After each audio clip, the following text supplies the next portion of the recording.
Right. Dear members, ladies, gentlemen, friends, good afternoon. We are happy to be here again this afternoon, addressing some more of the issues which our country faces. COVID-19 is still causing some of us undue worry, stress, panic, uncertainty, anxiety, depression, unemployment, general misconduct, causing a spike in infection and an increase in the amount of cases of COVID-19. More deaths due to COVID-19 and extreme fear, to name a few. How are you coping with all of this? Most people make themselves unhappy simply by finding it impossible to accept life just as it is presenting itself right now. Some of what we were accustomed to has been removed, and I hope what exists now you have embraced as your new normal.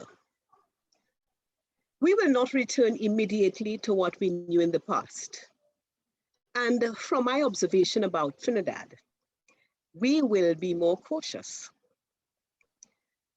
The secret to getting ahead today is to focus all of your energy, not on fixing and fighting the old and unchangeable, but on building and growing something new and different. It is not always easy to readjust to something that is new and different.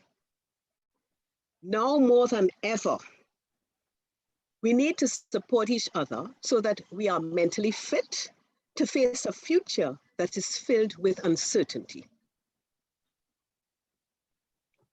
Therefore, we have invited Damali Jeremiah to address us today on, is working from home working for you? Damali Jeremiah holds a master's degree in industrial and organizational psychology. She has been working as an EAP counselor with Peepsel Consultancy Limited for the past 11 years. She specializes in counseling, program development, and training. I now present you Damali Jeremiah. Thank you. Thank you, Wendy.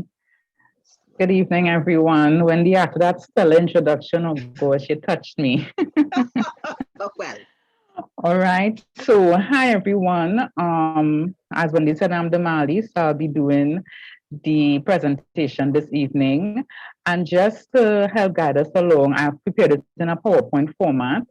I always look forward to dynamic dialogue with the participants, and there are sections within the presentation that would speak to that. So I am hoping to hear from you because that is very much so important to me, because I always believe that we learn from each other. So I'm going to share my screen now. Is that okay, JL? Yes, that's fine. Okay, so I'm going to share and then we will get started.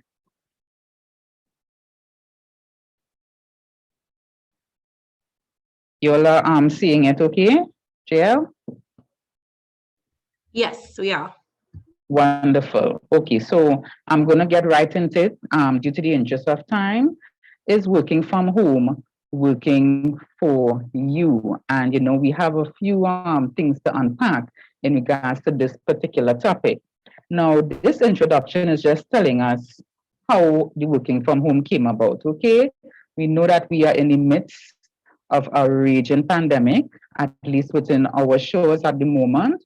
And many organizations have to examine ways as to how they can continue their business functions and keep employees safe.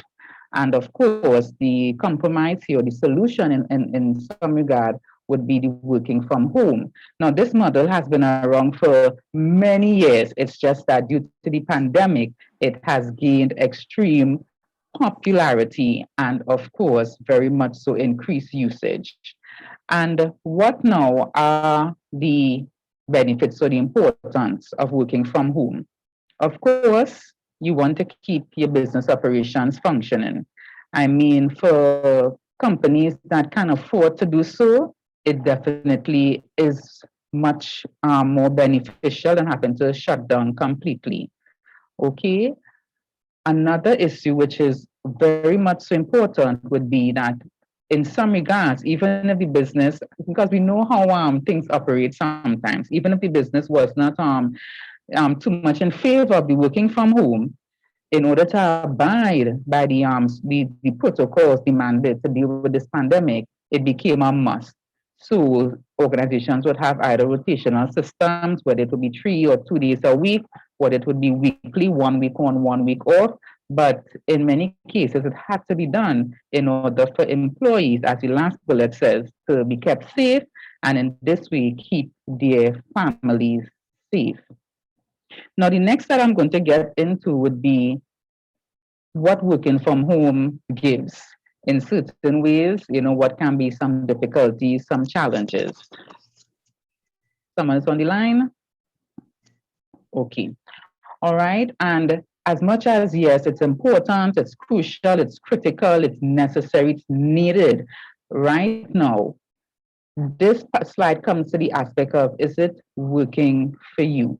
Okay, yes, you're being kept physically safe from the virus, but what is happening with you mentally? What is happening with you emotionally? What is happening with you psychologically? So, looking at the issues regarding working from home, first and foremost, it creates a blurring of lines between the employee's personal and professional lives. So, because now you are at home, your life at home is intertwined with your working life. Okay. And this can lead to a few issues. First, here on the slide would be lack of boundaries. It can be by family members and colleagues. And we hear this complaint often within our practice that colleagues, management, they do not respect boundaries in regards to sending emails after working hours, expecting responses, making telephone calls, expecting the information that is delivered on those calls to be worked upon or to be delivered, whatever are the guidelines or whatever the goals, they want it now, now, now, meaning the workplace.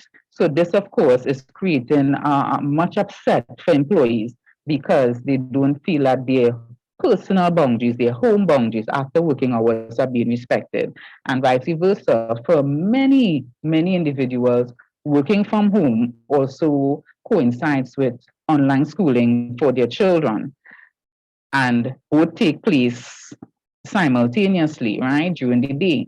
So you're trying to get things done at work, you're trying to really fulfill your workplace commitments. However, you're trying to also supervise your child in online school. And this too can get blurred, it can become difficult for persons to manage. The second point speaks to lack of empathy, and this also ties in with the first in regards to, for many persons, they want to, of course, make sure they can provide adequate supervision for their children. However, the workplace does not accommodate that particular aspect for their day. So they are now feeling extremely stretched in having to fulfill workplace obligations, deal with online schooling because they are not being afforded the time to do so. Other workplaces, I know they have incorporated a system whereby you work from home, but if you have to supervise your children, that's fine. However, you either make back up the time or you balance it in such a way whereby, okay, if you take your meetings, if you have that, you either way you work on, you have to work on work after hours. So even though you're getting your child's schoolwork completed, you now are on the back foot. You now have to face the disadvantage of having to make back up the workplace hours after normal working hours, or you have to now see how you can balance it too during the day. And again, that can become overwhelming after a short period of time. So this lack of empathy that person speak about, you would hear parents saying that the workplace just doesn't understand. I've had people tell me that the workplace has actually told them, well, if that's the case, our job needs to get done. So what you may have to do is take vacation days or take no pay leave if you think that you cannot manage our work and also caring for your children. And it doesn't necessarily have to be online school. You may have toddlers at home. In fact, you may have no children at home, but be caring for an aging or elderly parent. And this too can impact upon how much time, effort and energy you can put towards fulfilling your work duties. The third bullet, the perceived unfair treatment, speaks to, again, for those that do not have the children, the elderly parent, they sometimes feel put upon because they don't have that particular area in their lives. They feel that they know, or it is implied in a sense by colleagues, management, that as you don't have these additional areas to deal with, you have to carry more of the workload. Okay, while the other employee, deals with that personal aspect of life, because of course COVID happened to all of us, we couldn't help it. So this is how the cookie has to crumble. Okay, so for some employees, this could seem very unfair.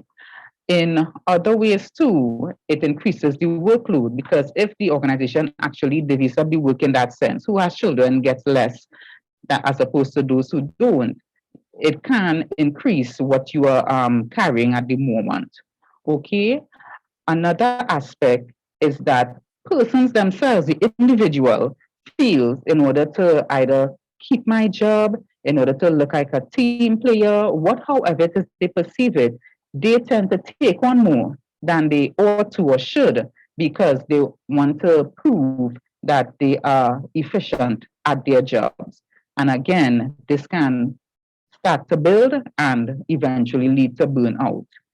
And for some persons, it may be just overall that, hey, this is what is happening, this is the amount of work I have to do, and therefore they try to now do their work while also, because they are in the home environment, do their personal work too.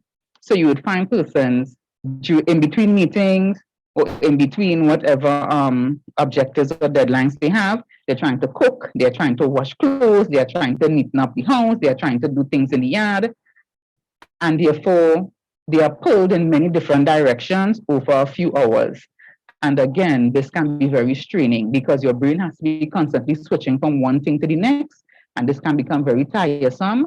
And you know how the old saying goes, jack of all trades, master of none. So because you are doing so much in such a short space of time, in a sense, many things either won't be done properly or things may fall through the cracks. Other issues of working from home looks at having insufficient or improper resources. You may not have a laptop, printer, proper Wi-Fi connection, etc., to get things done. So again, you feel put upon that, okay, when I do go into the office, I have to make back up this work, or you feel that, okay, you're being looked at in a particular way because you're not contributing as you should. And it's not that you don't want to, that you don't have the proper infrastructure to do so at home. The interruptions working from home are tremendous. Again, it can be from family, it can be from colleagues, right? You're focused on one thing, and then every call you get, every email you get from someone else is always urgent, is always critical. It has to be attended to now. So again, you are having to split up your mind into different areas to out different fires, deal with different things. Again, it can become quite stressful. And then there are those who feel that they have to be tethered to their laptops. They have to be fully and extra committed to the workplace, because we know what is happening, and companies are closing down, employees are losing their jobs, or they're being furloughed.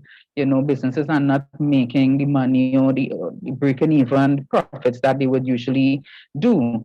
So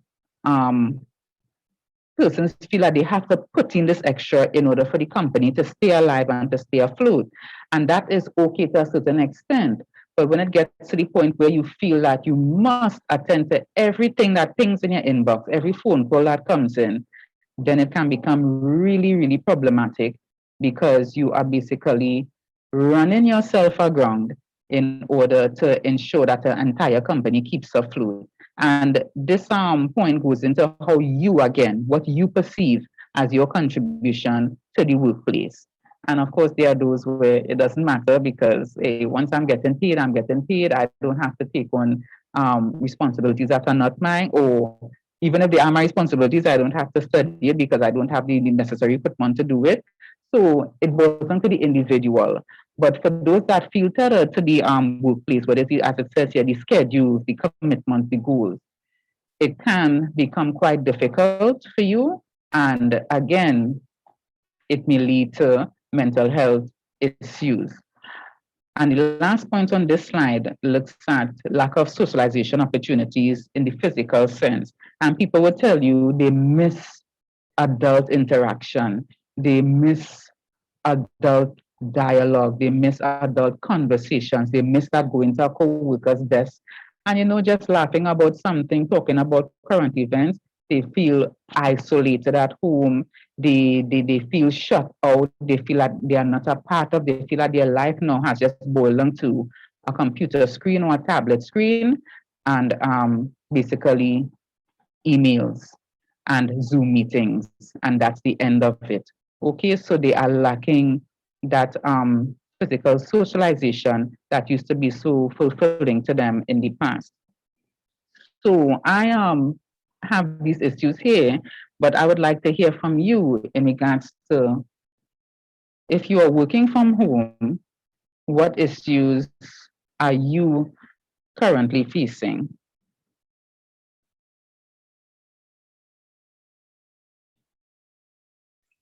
Hi, good evening. This is Nanika. Hello, Nanika. In terms of working from home, I find it's not so much on my part that the workplace is demanding, but it's hard sometimes to switch off at the end of the workday because you're really just moving from bedroom to office to kitchen back to office. So you don't really have those how do you call it, that type of cue in terms of, okay, well, I'm on the way home, so you can mentally detach, and it's difficult to have that. So you don't have to be tapped in a different way at the end of the workday. Yes, indeed. And Nanika, I wanted to hold that point, that detach in a different way, because probably in a slide or two, I'm coming up to that, and I would love to hear your contribution to that particular question. No problem. Yes, anyone else? What are you facing working from home? Yes, hi, good evening. This is Nikita here. Hi. Yes. So many of those you mentioned refer to me because I'm a teacher full-time. And so it's very difficult to separate. So you're teaching during the day, but all hours of the night, parents are messaging, calling, students are messaging, calling. Every time they do something on the Google Classroom, it comes to your phone via email. So it's a constant go, go, go. It just seems as if your brain can never shut off on the weekends, on the holidays. Sometimes even if you try to set boundaries, there are persons who don't understand the reasons for those boundaries, and they still keep pushing those boundaries. So it has been a challenge. So I was excited to see this topic to get some tips because it has been a tremendous challenge in that area. Right, and this does not even speak to you having to prepare the lesson plans, upload it, make sure it's done correctly, correct the work, give feedback. It doesn't even go into that aspect of your workday. Yes, definitely. So all of that is added work that you're doing outside of your normal working hours. Thanks, Nikita. Damali, Anyone else? We have a Yes. comment from Lauren, and she says, since houses are so close in the city areas, noise from neighbors can be very distracting. Yes, indeed. Thank you. Thanks, Lauren. And Thank you, because I didn't even think about that as I live in a village in the country, but that is really a very good point. Hi, good evening, Ms. Jeremiah. This is Christian Cornwall. Hello, Christian. Hi, it's Damali. I think I like that that first slide that you gave there, and what Minikita also said. Those are really, really crucial points happening because I am working from home and I'm supposed to be on call. And it is really frustrating because you have to try to juggle schoolwork with the child. And then the child will understand that if you're at home, you are actually working. And this is your workspace and he's in his workspace. And they will come and ask questions and you have to stop what you're doing. You have to try to juggle Zoom meetings and all those things from home, and you may not necessarily have the facility at home to accommodate. And then you might have supervisors who may just send messages to you, as you said, at any time of the day, outside of the 8 to 4:15, and you're expected to respond in a timely manner. So it seems as though your whole day has become very fluid, and you don't, nothing is time bound anymore. Yeah. So I'm really happy to log in to hear how I can cope with some of the stresses that I'm facing working from home. So when you spoke about the child question, you meant your child, a child at home, right? Yes. Interrupting you while you're trying to get other things done. Okay, right. So you have to stop what you're doing to explain and then go back to what you were doing. Yes, and the teachers also expect that a parent, because when we signed up for online school, you have to sign a contract as a parent saying that I am the responsible parent, I'm the parent who's going to provide support to the child. So the teachers have the expectation that a parent or responsible adult is supposed to be around to provide, and then they're constantly sending you messages on the phone. Okay, I'm going to be doing this now. Make sure you have this. So it's as though you are working, but yet you're doing other things too with the child. So when does this end? Yes. But yes, when about following a routine, but you know, I often saw that as one to be able to cope with working from home, follow a routine. But I didn't realize that in doing so, that there were so many problems. You see on that first slide that you encounter in even following the routine. And what we can see here, you might be able to follow a routine so well because you're distracted. You have to move from this to that to that to that. You know, so it's not as easy as I thought in reading. It's able to work from home is not so easy. Not so easy at all. How Agreed. do you not so and as Christian said, it becomes fluid. Yes, JL? We have 2 comments in the chat. Michelle says, family members sometimes see you and think that you are always available as you work from home.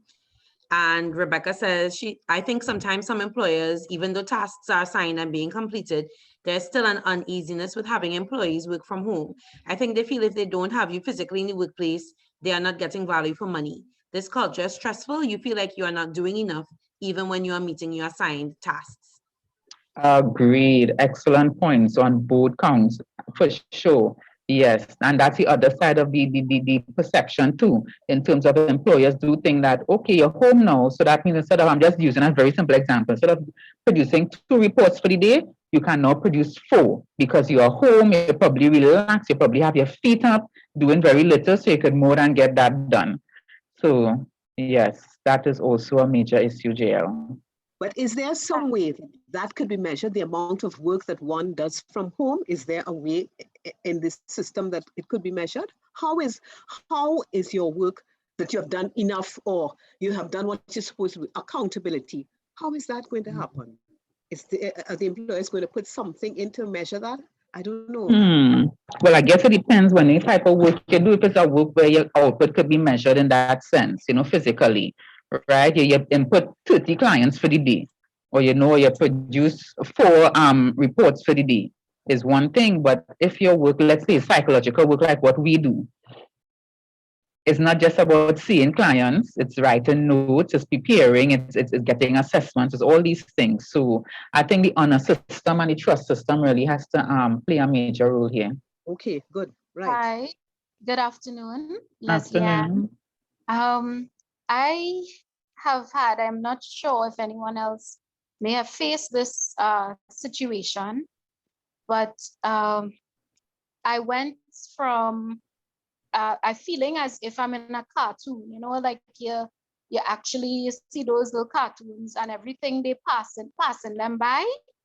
It's almost like you're sitting and seeing all these changes from COVID, even personal changes. Like for me, my mom was not well last year when the whole from home kicked in.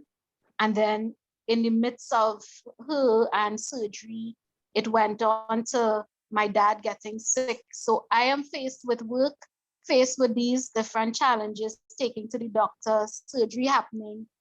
And then I myself had a situation, ended up having to have surgery during that time. And then it went into, I'll be short, but I just felt like, you know, all of these changes, but I am yet not able to adapt just yet. So it went from that to in January, the death of my stepfather. And within that month of him dying, my mother dies. So I am still trying to catch up with all the changes. And then to fully lock down again, when you're trying to cope, it feels like you are just, it's like I don't feel like I'm adapting quickly enough to the changes that are happening for me. So how do I express this to my team, to my coworkers, my supervisor, who is very, you know, very straightforward and we need to get these things done. So I don't know if other people feel that way with their situations. Mine are very personal in that regard. A lot of it is happening on my personal end because I'm at that stage where my parents are older, you know, at this stage. So for me, I don't know if people have caught up yet, but I'm working through that, you know, trying to see how I can get my foot in and still deliver, because you don't always get empathy. The empathy will come, yes, the person has died, you get bereavement leave, we need to move on. So on the work side, we need to move on, you know, but I don't have that. You get up and get ready, you go to work, you have a period to prepare your mind. When you get there, work from 8 to 4, 4:30. When I leave, I can say, okay, now I pick up the next shift for home. Why wind down? You know, I don't have that. I feel like everything is in one. And I'm still catching up with the changes. Right. And it sounds that way. And if it continues that way, I am very concerned as to how it may end up for you. So, Damali, just one last comment from Laura. She said working from home can increase resources being used in the household. Example, higher electricity bill because of increased tech usage. Agreed. True. Yes. So, you know, it can create a financial burden in that sense. Leslie may just have to talk to somebody to help her. Yes, I was getting back to before Jill brought that comment from Lauren. Yes, I was getting back to I think you would really find value and benefit from just chatting with a counselor. Yes, I have started. Thank you. Great, because come up. For Sunday today, yes. And it's not that anything is wrong, it's just that you have a lot on your plate. And it should just help you to process each aspect of that plate properly. So we can't do it right now, but I'm glad that you're speaking with someone. I think that you would really get great support and derive benefit from it. So let me continue. All right.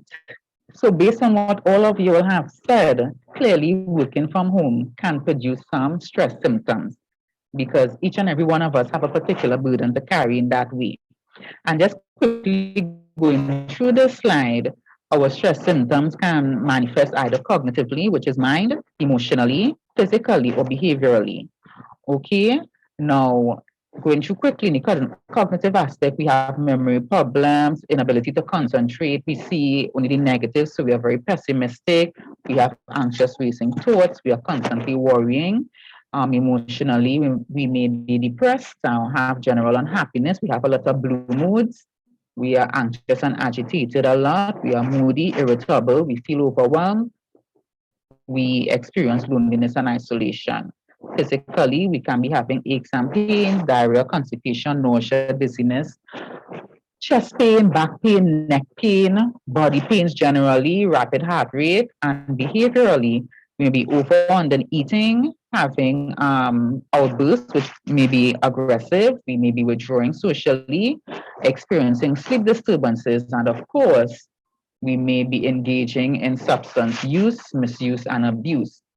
Now, the reason why I have the slide here is that it is very important for each and every one of us to know what our stress symptoms are, because that is our body's way of starting to clue us in that, hey, this pressure is building, is getting to a point of discomfort, and if it continues, it may lead to really negative consequences. So for some persons, they would know they're starting to be under stress because they are experiencing tension in the shoulders, it's feeling very stiff. Some persons get a lot of headaches, so they may experience migraines. Some persons may find that they're only craving a lot of snacks or, soft drinks. So you really need to know what are your stress points so that you can immediately identify, okay, things are reaching a particularly discomforting place. I have to bring it back in order to function healthily and positively. Now, if we had time, I would have asked you, if you know your stress, what category, not the specific aspect, but what category your stress symptoms fall in. But as we go along, because we have a few more questions, you can probably tie it into those answers later on. So my question now to you is, and we are going to go back to, is it Nanika? When you're talking about you are looking at detaching in different ways regarding the work from home, I hope I'm not putting you on the spot. No, What strategies have you been using? Anyone after Nanika, of course, can jump in to manage the issues we spoke about concerning working from home. In terms of management, I try to stick to a very strict schedule. So I start off the day with exercise at home, obviously. Then do the work day 8 to 4, and then try to exit the room after as much as is possible. Right. Okay. Good. And quick question too. Are you able to recognize your stress points? I generally, I guess, tend to snack quite a bit. Sometimes the snack craving is more on some days, but I don't thankfully have any physical manifestations of stress, like pain and stuff. All right. I can't really see for sure. Right. Okay, but once you find, okay, I find a feeling to eat that extra pack of cheese sticks, you know, okay, well, something's happening. All right. Yeah. Thanks so much. No Anyone problem. else? Looking at your stress symptoms, looking at the issues, what strategies have you been using to manage them, mitigate them at least?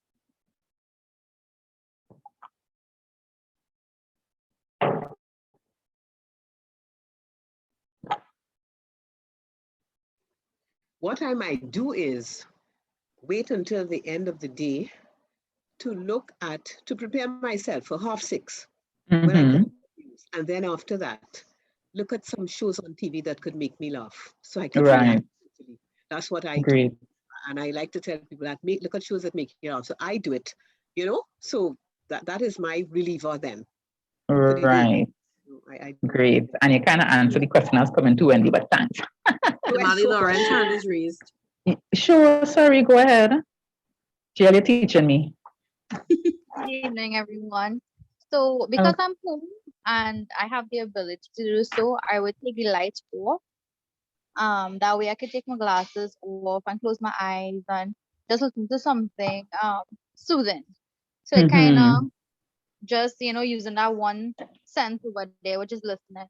And I find it to be very very relaxing. And afterwards, I feel kind of energized and renewed. Right. Exactly. So true. And that is speaking to the self-care, which you would get to in a very, very short while. Anyone else before we continue? All right. So, someone's on the line? You all have actually hit it on the head. It's just a matter of not only conceptualizing it, but actually practicing it. And Nanika mentioned sticking to a strict schedule. Yes, that is important, although things do get in the way. All right, but first and foremost, time management, and it goes into the prioritizing. Like, Christian, you were mentioning the son coming while you're doing other things. He needs explanation. The prioritizing would boil down to, is it critical and urgent, or is it important but not so urgent? So if you are doing something for your job, right? You're working on work cushion, and I'm just saying your son interrupts you. I'm not understanding this. I needed to explain to me. Is his interruption critical and urgent, something you have to attend to immediately, or is it important? Yes, he needs to understand these concepts, but they can be addressed at a later time, half an hour from now, an hour from now, etc. So, I don't know if you all are familiar with Stephen Covey's time management quadrant with the same critical, urgent, etc. We really need to prioritize because remember, our time is quite limited, but we have many things to do. So it really has to boil down to, in this moment, right here and now, where should I attend to? What should I attend to? What should take my effort and energy? Okay, because if we don't, we'll be kind of moving like headless chickens, and that will tire us out even more at the end of the day. The next point here in terms of time management, which is equally important, is doing personal activities on personal time. People love to say they can multitask. Can we really multitask successfully? Doing work plus running to take 5 minutes to put on something on the stove, then running back to work, then going back to the kitchen, then going to the washroom to put in a load of clothes. Can we really do that often and get the results we are looking for from any of those activities in a sense? I mean, yes, the clothes may be washed, but what the quality or the substance of the work you submitted or the pot that you cooked, did it come out as you really wanted? All right, so we really have to train ourselves. Now, because we are home, it means that we can involve ourselves with home things while, quote unquote, on the job.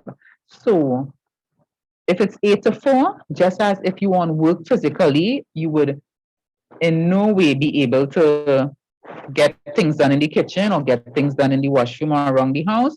You have to train your mind the same way too. Even though I'm at home, and I'm looking around and seeing things to be done, I have to train myself that this is the work day, so I'm going to dedicate at least, even if it's in 2-hour blocks, 2 hours, I'm dedicating it to the work. I may stop and take a half hour to do something else, break up my lunch hour, use my work breaks to do something at home, but then get back to the job at hand. Communication is also key, right?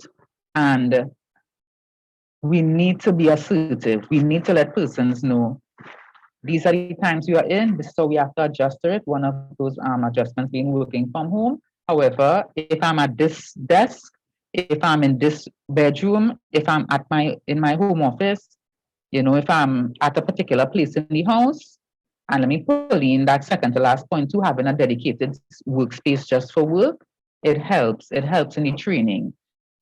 So, even if it's the edge of your dining table, that's your office.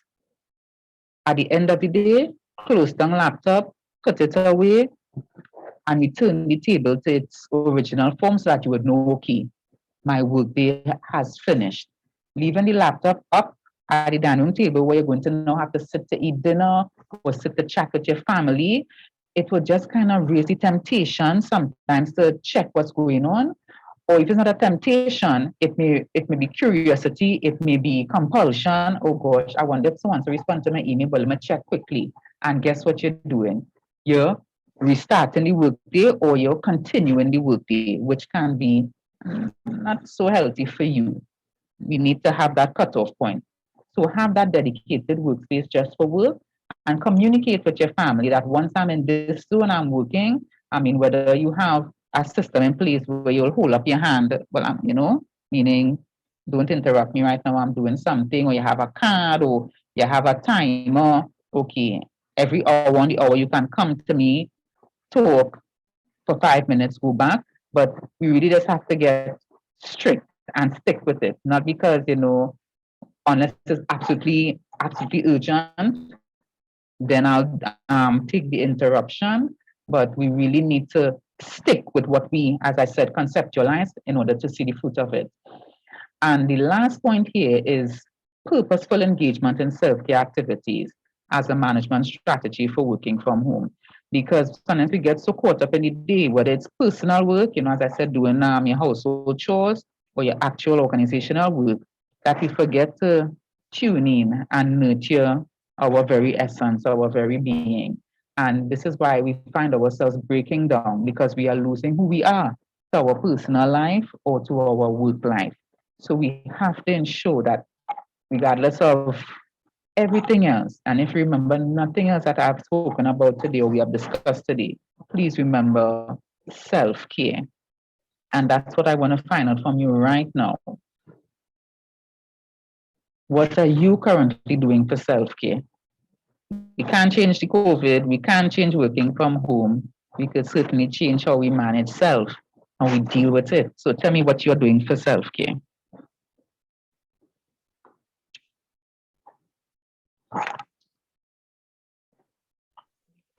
Well, I know, Wendy, you spoke about, sorry. No, you go right ahead. No, Gil, I was going to talk about what Wendy said. Yeah, like Wendy, I take that at least some time to be able to veg out, not speaking to anyone, because working as part of like customer service, people think that because you're on the phone, talk to people all the time, that okay, even outside of work you want to talk, which is not really true. I think you've just about had enough of talking to people in the workday. So when you finish work, you really don't want to speak to anyone. So I have done like just watching a show or reading a book, sometimes engaging in things outside of the work time, so that the thing is, okay, I've finished work now, so I'm sorry, I can't answer this email or whatever because my class starts, you know. So I think that has helped me in that respect as well. I do Bible studies as well, so that tends to focus me on the greater picture, because I mean, having a job is fine and working is fine, but the thing is, you know, you die tomorrow and you'll be replaced as easily. So thinking about bigger picture for me is what helps as well. Agreed, definitely. I say that all the time. When you're reflecting on your life at 100 years of age, you're not thinking about all the great things you did for your job and how you came to work on time and did submit everything that needed to be submitted. You're thinking about what family, friends, vacations, you know, those other aspects of life that really enrich it. That's where your mind will be. So it's great to do a good work. It's great to let your work speak for itself, but I always say it doesn't mean you have to run your blood to water to get there. Damali, Lauren said a 5-minute dance party is good exercise and helps boost mood. Jen, read that again. Noted. Party for 5-minute dance parties. Agreed. That's right. So, I think from looking at this and just examining the question now, I realized that I don't currently have any self-care activities. I would before try to ensure that I did something every week. But because of the SOE, I can't go to the beach. That was one of my, you know, big things in Tobago. Either go bathe or go park by the beach and just, or I would go walking for exercise and take in nature at the same time. But most of my self-care activities are on lockdown. And so I now realize that you asked the question that I really don't have any. So I would love to get some suggestions on that. Yes. Yeah, I feel the same way like Nikita, because in the morning time I would normally walk up French Fort and so all my worries away. And by the time I'm finished there, I'm ready for the day. But now with the SOE, we have to work from home. We're doing exercises from home. So what I did, I joined this online fitness program. So at least in the morning, the time that I would walk to French Fort, I can probably do that same 5 o'clock, get up early in the morning and do that. At least I know I've done something for myself for the day, because I sit a lot during the day. When you sit in Zoom meetings, sometimes you check it's 4 or 5 hours, you're just sitting one place. So I wanted to get some exercise in, because I felt that that part of when you talked about that physical, the stress symptoms and stuff, what you saw earlier in slide 2, right? That physical part for me, with all those back pains and all those stuff from sitting one place. I tried to get that in, and I also try to lock in when I go to my bed. Sleep time. Okay, great. So sleep, because as you said, you could get caught up, as you said earlier. You go to just check back on the computer, you check on your phone, you lock off certain things. And I said, this is the time I go to bed. Anything that comes after that, once the Lord spares my life, next day I will deal with that. And for me, when I started to have that routine of when I go to bed, I started to feel a lot better. Damali? Agreed, Kushan. Agreed. Damali, and it's just third year. Yes, in Colleen's answer, I'm not coming to you now, but Kushan, I agree with you 100%, and I am encouraging you to just commit to doing that walk in the morning for a week and see how you feel after. Okay, we sometimes, as I say, we think about it, but to put the action behind it is where we falter. So when we think it, let's see in follow through how we really are adjusting. Yes, Colleen. Good afternoon. One of the things that I am paying a little more attention to now is taking care of my plants and planting new items, new vegetables or ornamentals, because that is one of the things that, because of how I worked when we had normal working hours, I leave early in the morning, come late in the evening. So it is very, to me, refreshing to take a little break and talk to the little plants and them and make sure they're doing well and pruning them up and cleaning them up and things like that. So taking care of the garden is one of a little refreshing activity for me and distracting from working with numbers whole day. Unfortunately, one of the things that I miss a lot is that in my workplace, we work as teams. And unfortunately, over the last year, at least for me, a lot of my colleagues have retired. And normally we would have a send-off for them.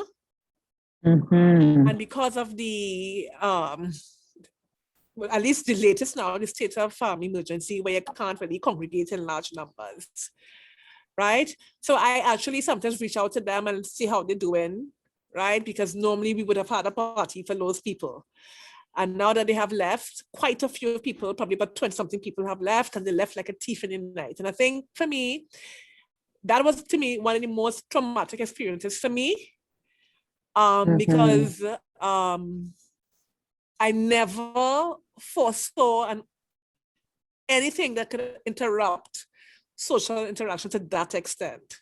So keep calling friends from time to time, keeping in touch with them, ever so often with WhatsApp, especially at work, because we work very closely together. We work long hours together under normal circumstances, and this is a radical change where you're not even seeing people since March 17th, 2020, So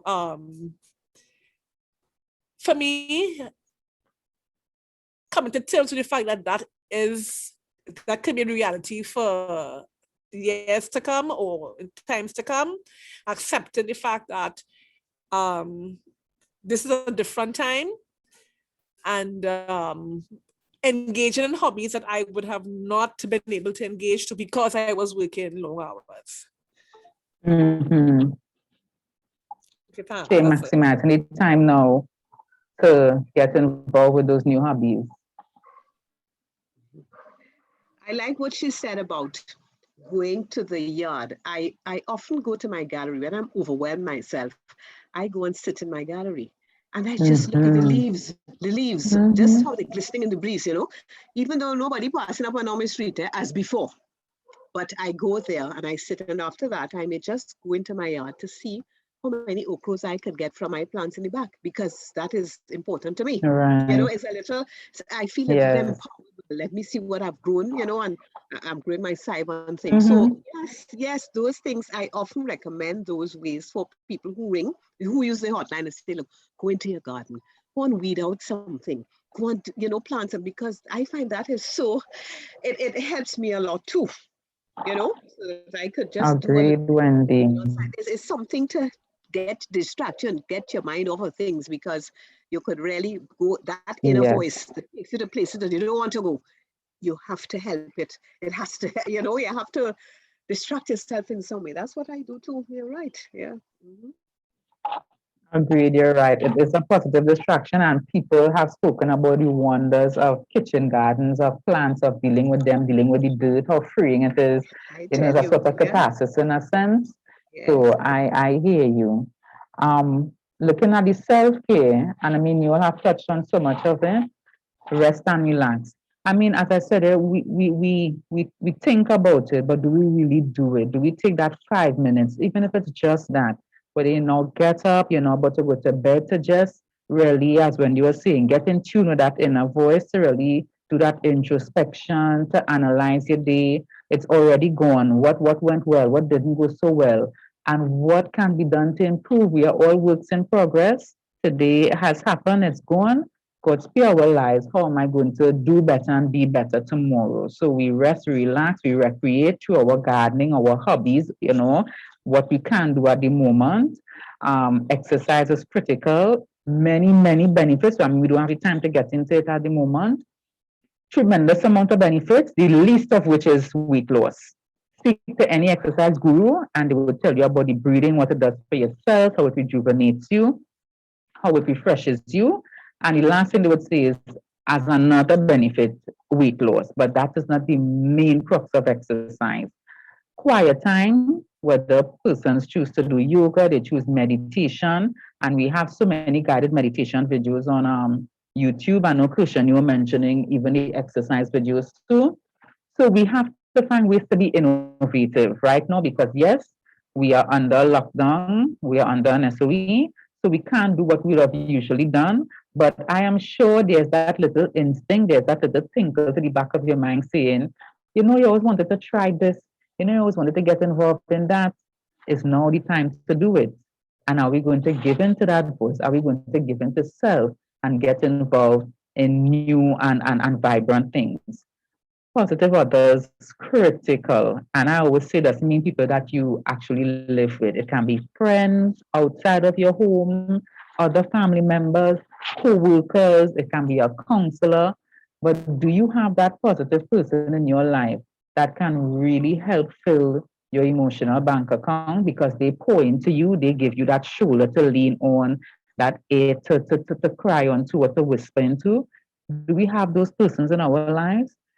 And if we do we accept their offers for support? Remember, we like to feel that we can handle it all by ourselves. But do we leave ourselves vulnerable to receive that help from someone if they are willing to give? And you know, genuine supports, offers of help and support. Your instincts tell you that this is the real deal. And do you accept it graciously? And of course, you know, having a healthy diet, eating well, drinking our adequate amounts of water. I was going to say drinking our drinks, but I didn't want to get it confused. No, I'm not drinking alcohol, I'm drinking water and other healthy liquids, all right? Are we getting it into our system? Other methods people use, as Wendy mentioned, would be humor. Persons, they say they feel great when they give to others. So volunteerism, that is their idea of self-care, of stress management. Some persons will, if they are into the manicures, pedicures, and they can do it for themselves, that's how they indulge. Okay, so the list can go on and on. It's what appeals to you, what works for you. But the main thing is that whatever you engage in, it must be positive, it must be inspiring, and it must be something that can be done constantly and consistently, because you want self-care to be an everyday thing, that it actually becomes second nature to you. It comes like your second skin, that when you're under stress, your body just immediately, or your mind immediately reaches out and say, hey, are ready for a nice little exercise session. Put on that YouTube video. Oh, I'm ready to listen to this type of jazz music. Or I'm ready to watch this funny movie. Because it's so ingrained in you that your body craves it if it's absent or missing. So I know that my time is up. Oh, it's more than up, like 2 minutes. So this is the end of my presentation. Wendy, sorry to cut it short like that. I don't know if any one of you have any questions or comments. You have to put back the screen now so that I can move the vote of thanks. Yes, let me stop sharing. All right. Right. So, ladies and gentlemen, I'm sure that we have learned how to cope a little better with our various situations from what Damali imparted to us today. We are grateful for that. Damali, on behalf of the Trinidad and Tobago Association of Psychologists, and as well on my own behalf, we extend our depth of gratitude to you for taking time away from your newborn to address us today. I feel, on a personal note, I feel particularly proud. We studied together, Dewey, 17 years ago. And you were always just like you, a no-nonsense person. You always asked very pertinent questions, good questions. You are still the same. And this is how it has manifested itself. You're addressing me today. I thank you very, very much for that. And I wish you good luck as you continue in your career. Ladies and gentlemen. Thank you, Wendy. Thank you. Do look out again for us on the first Sunday of July, 2021. Remember, that is America's Independence Day, not ours. So I look out, we have another program, another conversation like this on that first Sunday of July, Sunday, 4th of July. So everyone, thank you all for attending and take good care of yourselves. Yes. Goodbye. Reach home safely, but you're home. Bye-bye. Have a good one. Bye, everyone. Take care. Thank you, Wendy. Right. Thanks, everyone. Thanks. Thank you, Damali, again. And Leslie Ann. Very nice. Thank you. Anna Maria.